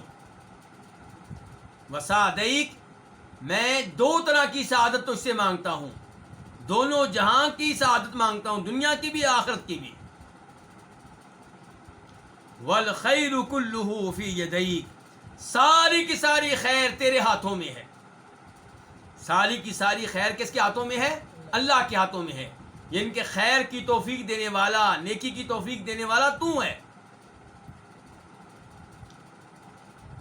والشر لیس الیک، اور شر تیری طرف منسوب نہیں ہوگا.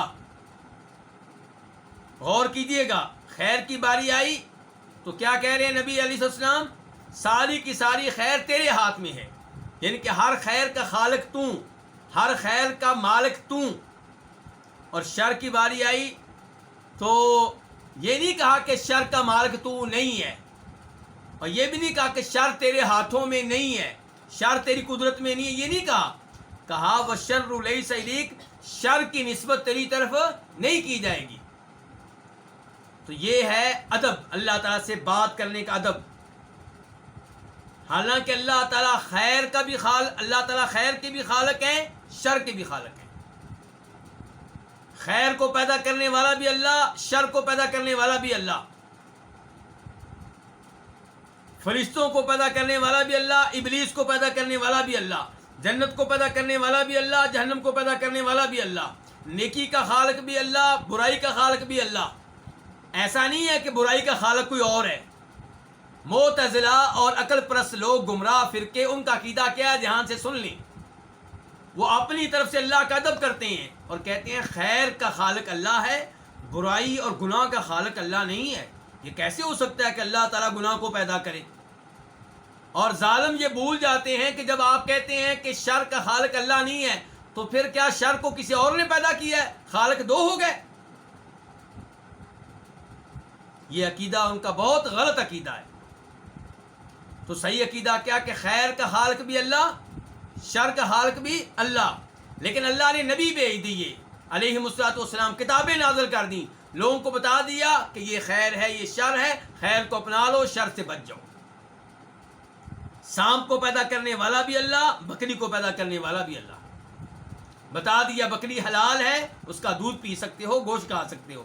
اور سانپ کے بارے میں انسان کی رہنمائی کر دی گئی، اس میں زہر ہوتا ہے، تمہارے لیے خطرناک ہے، اس سے بچو. ایسا نہیں ہے کہ بکری کو پیدا کرنے والا اللہ اور سانپ کو پیدا کرنے والا کوئی اور، ایسا نہیں ہے. تو خیر کا خالق بھی اللہ، شر کا خالق بھی اللہ. لیکن اللہ تعالیٰ کے ادب کا تقاضا یہ ہے کہ آپ شر کی نسبت اللہ کی طرف نہ کریں. آپ نے دیکھا ہوگا کئی دفعہ علماء کرام تقریر کے آخر میں کہتے ہیں کہ جو کچھ میں نے کہا اگر وہ صحیح ہے تو وہ کس کی طرف سے ہے؟ اللہ کی طرف سے ہے. اور جو میں نے غلط کہا وہ میری طرف سے ہے. اور کس کی طرف سے ہے؟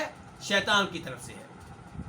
حالانکہ انسان کا ارادہ ہوتا ہے، خالق اللہ ہوتا ہے اور شیطان سبب ہوتا ہے گمراہی میں، ورنہ حقیقی طور پہ ہر برائی کا خالق بھی اللہ ہے. لیکن جب ہم برائی کرتے ہیں تب برائی کرنے والا کون ہے؟ انسان، اللہ تعالیٰ نہیں. اللہ نے برائی پیدا کی ہے، اس کا ارتکاب کرنے والا کون ہے؟ اللہ. اللہ کہتے ہیں واللہ خلقکم وما تعملون، اللہ نے تمہیں بھی پیدا کیا اور جو تم عمل کرتے ہو اسے بھی پیدا کرنے والا کون ہے؟ اللہ. یعنی کہ اللہ انسان کا بھی خالق اور اللہ انسان کے ہر عمل کا خالق ہے، چاہے خیر ہو چاہے شر ہو. تو والخیر کلہ فی یدیک، ساری کی ساری خیر تیرے ہاتھوں میں ہے. والشر لیس الیک، اور شر کی نسبت تیری طرف نہیں کی جائے گی. یہ نسبت کا ترجمہ میں کہاں سے لے آیا ہوں؟ اصل میں والشر لیس الیک، یہ الیک جو ہے اس سے پہلے ایک لفظ ہوگا، یہ عربی گرامر کا تقاضا ہے. تو وہ کیا ہوگا؟ والشر لیس منصوبا الیک یا لیس ینسب الیک، اس طرح.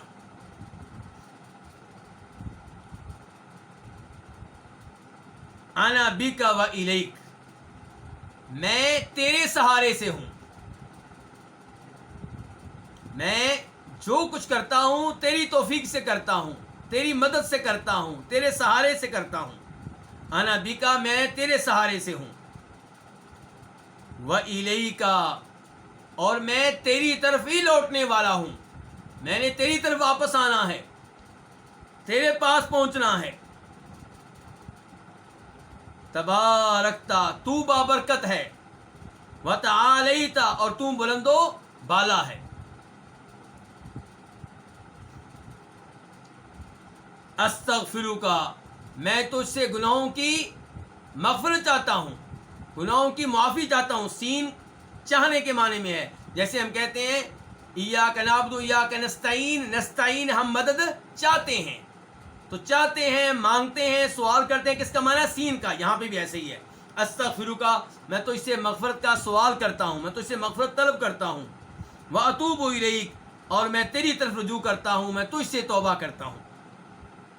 تو یہ ہے دعائے استفتاح جو آپ پڑھا کرتے تھے. اس کے بعد جناب علی فرماتے ہیں وَإِذَا رَكَعَ، اور جب آپ رکوع میں جاتے، قال، تو آپ کہتے اللہم، اے اللہ، لک رکعت، تیرے لیے میں جھکا ہوا ہوں، تیرے ہی لیے میں جھکا ہوا ہوں. دیکھیں لاکا عربی گرامر کے لحاظ سے یہ بعد میں آتا ہے. عربی گرامر کا تقاضا یہ تھا کہ الفاظ یوں ہوتے کہ اللہم رکعت لکا،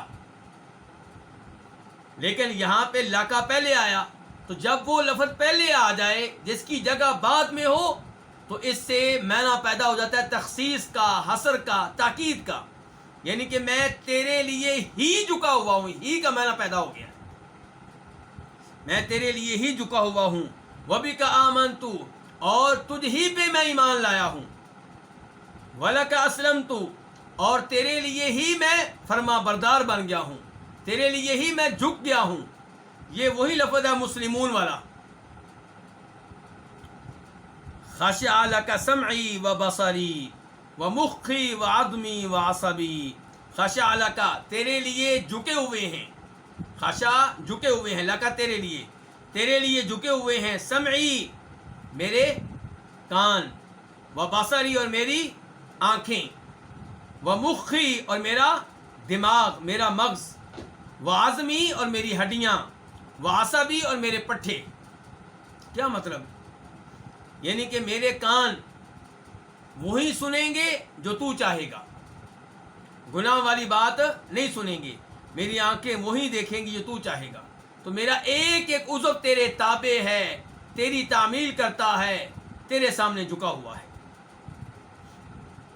وَإِذَا رَفَعَ، اور جب آپ سر اٹھاتے، کہاں سے؟ رکوع سے. جب آپ سر اٹھاتے، قال، تو آپ کہتے اللہم، اے اللہ، ربنا، اے ہمارے رب، لک الحمد، تیرے لیے ہی حمد و ثنا ہے، تیرے لیے ہی تعریفیں ہیں. کتنی؟ ملء السماواتی، آسمانوں کی بھرائی کے برابر، آسمانوں کے برابر. اے اللہ، اے ہمارے رب، تیرے لیے حمد و ثنا ہے آسمانوں کے برابر. آسمانوں، 7 آسمانوں کے برابر. اتنی تیری حمد و ثنا جس سے 7 آسمان بھر جائیں. وَمِلْءَ الْأَرْضِ، اور زمین کے برابر. زمین کتنی وسیع ہے. وَمِلْءَ مَا بَيْنَهُمَا، اور اس چیز کے برابر جو ان کے مابین ہے. کن کے مابین؟ آسمان و زمین کے مابین. یہ جو خلا ہے، اس خلا کے برابر تیری حمد و ثنا ہو. تیری حمد و ثنا اتنی جس سے آسمان بھر جائیں، تیری حمد و ثنا اتنی جس سے زمین بھر جائے، تیری حمد و ثنا اتنی جس سے آسمان و زمین کے مابین جو خلا ہے سارے کا سارا بھر جائے. وَمِلْءَ مَا شِئْتَ مِنْ شَيْءٍ بَعْدَ، اور اس چیز کے برابر جو چیز تو چاہے، بعدو، اس کے بعد. کس کے بعد؟ آسمانوں کے بعد، زمین کے بعد، آسمان و زمین کے مابین جو خلا ہے ان کے بعد جو چیز تو چاہے اس کے برابر تیری حمد و ثنا. مثال کے طور پہ اللہ کی کرسی کے برابر، اللہ کے عرش کے برابر. کیونکہ کرسی کتنی بڑی ہے؟ آسمان و زمین سے زیادہ بڑی ہے. وسع کرسی السماوات والارض، اللہ کی کرسی آسمان و زمین سے زیادہ بڑی ہے. آسمان اللہ کی کرسی کے سامنے ایسے ہیں جیسے کسی جنگل صحرا میں آپ یہ انگلی میں پہننے والا چھلا پھینک دیں، انگوٹھی پھینک دیں، تو اس صحرا کے سامنے اس انگوٹھی کی کیا حیثیت ہے؟ ایسی آسمانوں کی اللہ کی کرسی کے سامنے کوئی حیثیت نہیں ہے. تو جب آپ کہتے ہیں اللہ تیری اتنی حمد و ثنا، تیری حمد و ثنا اس چیز کے برابر جو تو چاہے، وہ کرسی بھی مراد ہو سکتی ہے، عرش بھی ہو سکتا ہے، کوئی اور چیز بھی ہو سکتی ہے. دیکھیں کتنے عظیم الفاظ ہیں اللہ کی حمد و ثنا پہ مشتمل. جب اللہ سے دعا کرنی ہو ایسے الفاظ کہا کریں. ہم صبح و شام ترانے پڑھتے رہتے ہیں. کن کے؟ کھلاڑیوں کے، اداکاروں کے، گلوکاروں کے، جن کو آج سپر سٹار کہا جاتا ہے. کسی زمانے میں کیا ہوتے تھے؟ کنجر. کسی زمانے میں ان کو عورتوں کو کیا کہا تھا؟ طوائف، ناچنے والیاں. اور آج یہ ہم ان کو سٹار کہتے ہیں. سٹار کہنے کا نقصان کیا ہے؟ ہمارا بچہ ان کو پھر ہیرو بناتا ہے، ان کو آئیڈیل بناتا ہے. نہیں، ان کی جان چھوڑیں. یہ اللہ کی حمد و ثنا کے ترانے گایا کریں. گانوں کی بجائے اللہ کی تعریف پہ مشتمل یہ الفاظ کہا کریں. تو یہ الفاظ آپ کب کہتے تھے؟ رکوع سے اٹھنے کے بعد. اور آج کل پاکستان انڈیا کے نمازی کیا کرتے ہیں؟ رکوع سے اٹھتے ہی فوراً کہاں پہنچ جاتے ہیں؟ سجدے میں. اور اللہ کی تعریف میں یہ الفاظ نہیں کہتے. وَإِذَا سَجَدَ، اور جب آپ سجدہ کرتے، قال، تو آپ کہتے اللہم لک سجدت، اے اللہ تیرے لیے ہی میں نے سجدہ کیا، تیرے ہی لیے. لکا، ہر ایک کو سجدے نہیں کرنے، تیرے لیے ہی میں نے سجدہ کیا. وَبِكَ آمَنْتُ، اور تجھ ہی پہ میں ایمان لایا. وَلَكَ أَسْلَمْتُ، اور تیرے لیے ہی میں فرما بردار بن گیا، تیرے سامنے میں جھک گیا. سجد وجہی، میرے چہرے نے سجدہ کیا ہے. کس کو؟ للذی، اس ذات کو، الذی خلقہ، جس نے اس کو پیدا کیا ہے. کس کو؟ اس چہرے کو. میرے چہرے نے سجدہ کیا ہے للذی، اس ذات کو جس نے پیدا کیا اس کو، جس نے بنایا اس کو. کس کو؟ چہرے کو. وصورہ، اور جس نے اس کی صورت بنائی، کس کی؟ چہرے کی، اسے بنایا اور اس کی صورت بنائی. وشق سمعہ، اور جس نے اس چہرے میں کان نکالے. بھی چہرہ خالی ہے، اس میں یہ کان کس نے نکالے؟ اللہ نے. وبصرہ، اور جس نے اس چہرے میں کیا نکالی؟ آنکھیں نکالی. تو جس نے شق سمعہ، اس چہرے میں جس نے کان تراشے، وبصرہ، اور جس نے اس چہرے میں نگاہیں اور آنکھیں تراشیں یا نکالیں، میرا چہرہ اسی کو سجدہ کر رہا ہے جس نے اس کو بنایا ہے. قبروں کو سجدہ کرنے والے سوچیں، غور و فکر کریں، چہرے کو بنانے والا اللہ اور سجدہ قبر والے کو. انا للہ و انا الیہ راجعون. تو آپ کیا کہہ رہے ہیں؟ میرے چہرے نے اس ذات کو سجدہ کیا جس نے اس کو بنایا اور جس نے اس کی صورت بنائی، شکل بنائی. وشق سمعہ، اور جس نے اس چہرے میں کان نکالے اور آنکھیں نکالی، یعنی کہ بنائیں. تبارک اللہ احسن الخالقین، بابرکت ہے اللہ جو بنانے والوں میں سب سے اچھا ہے. بابرکت اللہ جو تمام خالقوں میں سب سے اچھا ہے. اب یہاں پہ سوال پیدا ہوگا، خالق کتنے ہیں جی؟ یہاں پہ کہا گیا کہ اللہ تعالیٰ جو بھی خالق ہیں ان میں سے سب سے اچھا ہے. تو سوال پیدا ہوگا کہ خالق کتنے ہیں؟ لفظ خالق کے کئی معانی ہیں. اگر خالق کا معنی لیا جائے زندگی بخشنے والا تو وہ کون ہے؟ ایک اللہ تعالیٰ. اور اگر خالق کا معنی لیا جائے ظاہری شکل و صورت بنانا تو اس معنی میں کئی انسان بھی خالق ہے. اسی لیے اللہ تعالیٰ فرماتے ہیں سورہ مائدہ میں عیسیٰ علیہ السلام کے بارے میں کہ اللہ تعالیٰ عیسیٰ علیہ السلام کو مخاطب کر کے اللہ تعالیٰ کہیں گے وَإِذْ تَخْلُقُ مِنَ الطِّينِ كَهَيْئَةِ الطَّيْرِ بِإِذْنِي فَتَنْفُخُ فِيهَا فَتَكُونُ طَيْرًا بِإِذْنِي. اور جب تخلق آپ بناتے تھے، دیکھیں خلق کا لفظ آیا، خالق والا لفظ یہاں پہ بھی آیا ہے.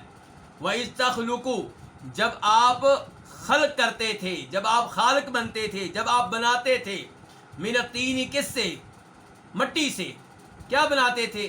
کہیئۃ الطیر، پرندے کی شکل جیسی، یعنی کہ پرندے کا کوئی مجسمہ آپ بناتے تھے مٹی سے. بِإِذْنِی، میرے حکم سے. فَتَنْفُخُ فِیہا، پھر آپ اس میں پھونک مارتے تھے. فَتَكُونُ طَيْرًا بِإِذْنِی، تو وہ کیا بن جاتا تھا؟ وہ پرندہ بن جاتا تھا. تو زندگی اس میں ڈالنے والا کون ہوتا تھا؟ اللہ تعالیٰ. عیسیٰ علیہ السلام کیا کرتے تھے؟ مٹی لے کر مجسمہ بنا دیتے تھے کسی پرندے کا. تو مجسمہ بنانے کو اللہ نے کیا کہا؟ خلق. یعنی کہ عیسیٰ علیہ السلام اس لحاظ سے خالق تھے کہ وہ اللہ کی پیدا کردہ مٹی کو، مٹی کا خالق کون ہے؟ اللہ. اللہ کی پیدا کردہ مٹی کو جوڑ کے پرندے جیسی شکل بنا دیتے تھے. تو کیا پرندے کے خالق ہو گئے؟ نہیں. خالق اس لحاظ سے ہیں کہ مٹی کو جوڑ کے ایک چیز بنا دی ہے، لیکن زندگی اس میں ڈالنے والا کون تھا؟ اللہ تعالیٰ. اور ایسے ہی بخاری شریف کی حدیث ہے، روز قیامت اللہ تعالیٰ کہیں گے ان لوگوں سے جو صورتیں بناتے رہے، مجسمے بناتے رہے اور پرندوں کے، انسانوں کے، جانوروں کی مورتیاں بناتے رہے اور ان کی صورتیں اور تصویریں بناتے رہے. ان سے اللہ تعالیٰ کہیں گے احیوا ما خلقتم، زندگی ڈالو ان میں جن کو تم نے بنایا. بنایا کیا تھا؟ مجسمہ. اس کو کیا کہا گیا؟ خلق. تو اس کا مطلب ہے خلق کا ایک معنی ہوتا ہے ظاہری شکل و صورت بنا لینا، اللہ کی پیدا کردہ چیزوں کو لے کے کوئی چیز جوڑ لینا. اب کوئی کہے کہ جی کب کا خالق میں ہوں، بھی خالق کا مطلب اگر آپ یہ لیتے ہیں کہ اللہ کی پیدا کردہ چیزوں کو جوڑ کے تم نے کب بنایا ہے تو اس لحاظ سے آپ خالق ہیں. لیکن زندگی ڈالنے والا کسی بھی چیز میں وہ کون ہے؟ اللہ رب العزت. تو اس لحاظ سے اللہ کے علاوہ کوئی خالق نہیں ہے.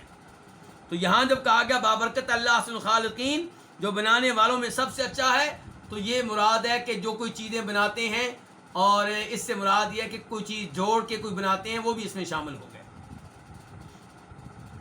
ثم يكون من آخر ما يقول بين التشهد والتسلیم اللهم اغفر لي ما قدمت وما اخرت. ثم يكون، پھر ہوگا، کیا ہوگا؟ اللهم اغفر لي، یہ دعا ہوگی. ثم يكون، پھر ہوگی کیا؟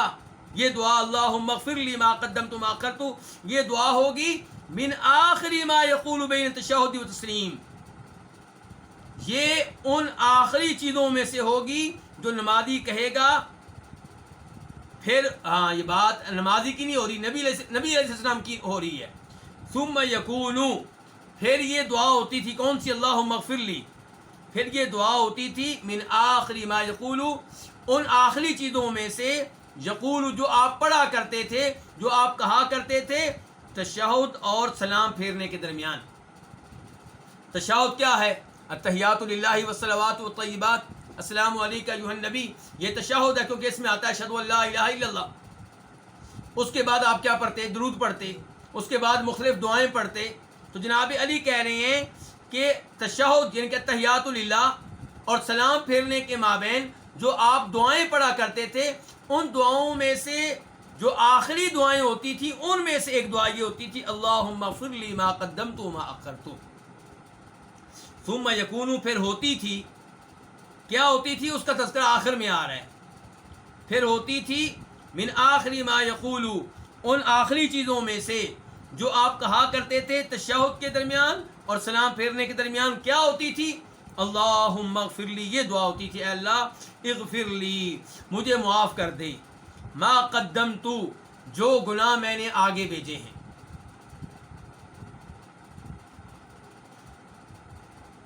اس کے دو ترجمے ہو سکتے ہیں. ایک ترجمہ آپ یہ کر لیں، آپ کے لیے چوائس ہے، یا ترجمہ آپ یہ کر لیں کہ اللہ مجھے بخش دے ما قدمت، جو گناہ میں نے پہلے کیے، وما اخرت، جو گناہ میں نے بعد میں کیے. یا آپ ترجمہ کر لیں اے اللہ مجھے معاف کر دے ما قدمت، جو گناہ میں نے آگے بھیجے، وما اخرت، اور جو نیکیاں میں نے لیٹ کر دیں یہ بھی مجھے معاف کر دے. تو پہلا ترجمہ عام طور پہ کیا جاتا ہے اور وہی آسان رہتا ہے پبلک کے لیے کہ اے اللہ مجھے معاف کر دے ما قدمت، جو گناہ میں نے آگے، جو گناہ میں نے پہلے کیے، وما اخرت، جو میں نے بعد میں کیے، وما اسررت، اور جن گناہوں کو میں نے چھپایا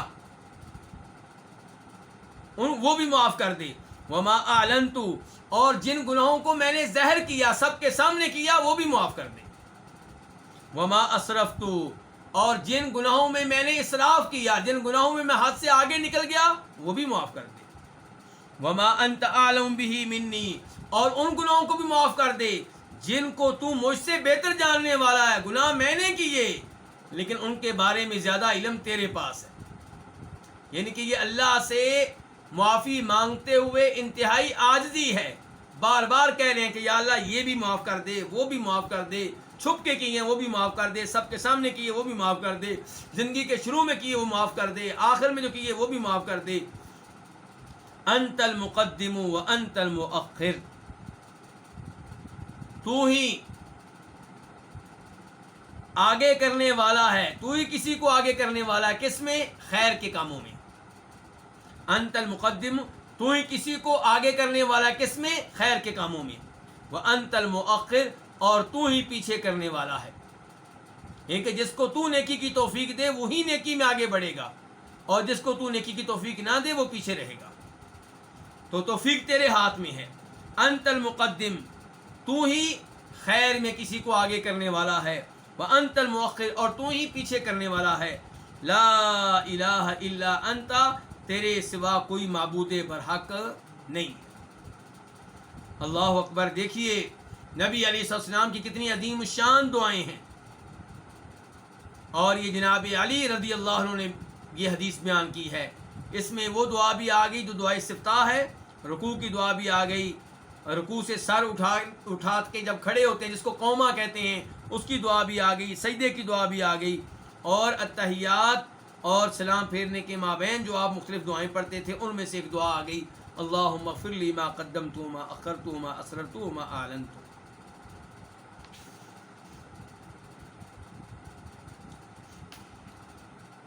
ایک حدیث پڑھنے کی گنجائش ہوگی.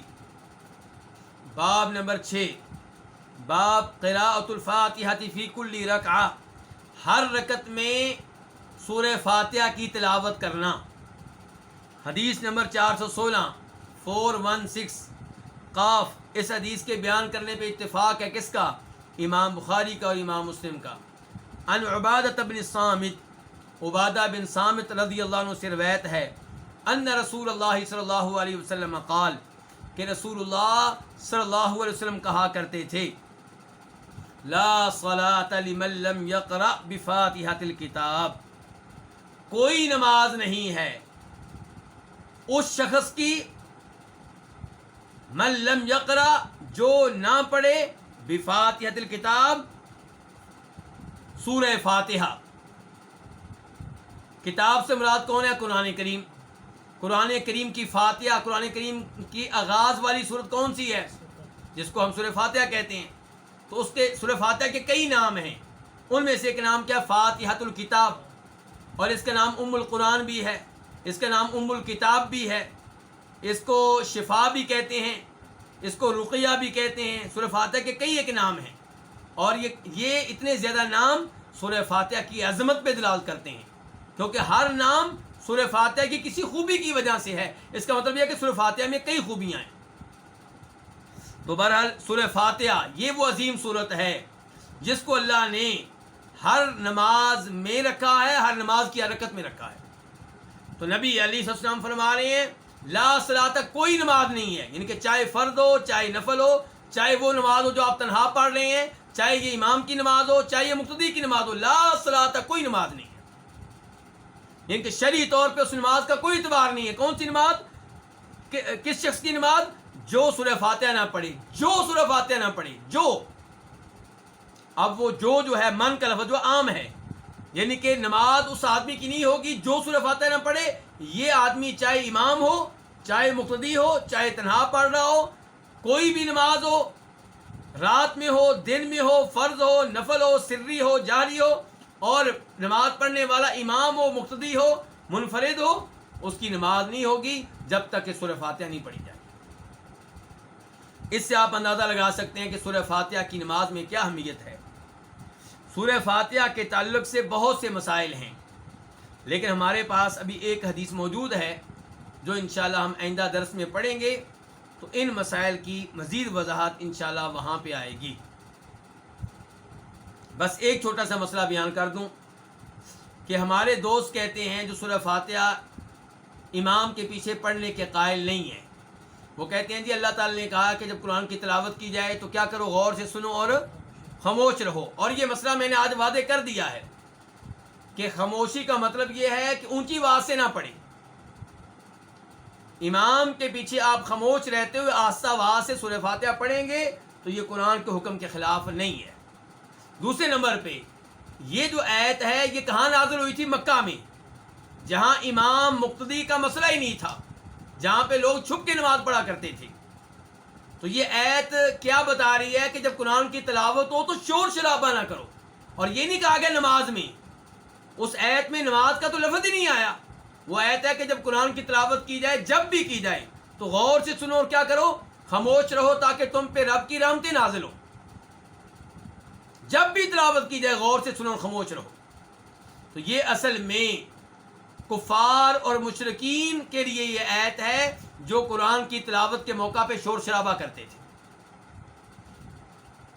یہ ہمیں کیسے پتا چلا؟ قرآن کے ایک اور آیت سے، وقال الذین کفروا لا تسمعوا لهذا القرآن والغوا فیہ لعلکم تغلبون.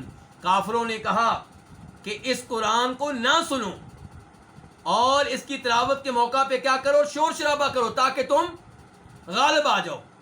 دیکھیے کافر کیا کہہ رہے ہیں؟ نہ سنو قرآن کی تلاوت، نمبر 2 شور شرابہ کرو، فائدہ کیا ہے؟ کہ تم غالب آ جاؤ گے. اللہ نے بالکل انہی کے الفاظ میں ان کو جواب دیا اور کہا کہ جب قرآن کی تلاوت کی جائے تو غور سے سنو. انہوں نے کیا کہا تھا؟ نہ سنو. اللہ نے کہا غور سے سنو. انہوں نے کہا تھا شور شرابہ کرو، اللہ نے کہا وانصتوا، خاموش رہو. انہوں نے کہا تم غالب آ جاؤ گے شور شرابہ کر کے، اللہ نے کہا خاموش رہو، دھیان سے سنو تاکہ تم پہ رب کی رحمتیں نازل ہوں.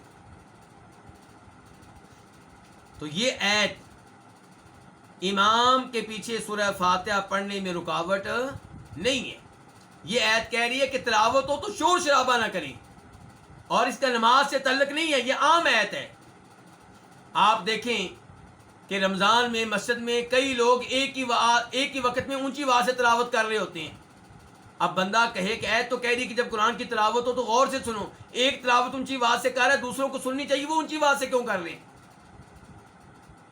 تو پتہ چلا اس آیت سے مراد یہ نہیں کہ ایک تلاوت ہو رہی دوسرا تلاوت نہیں کر سکتا، بلکہ اس سے مراد یہ ایک تلاوت کرو دوسرا شور شرابہ نہیں کر سکتا.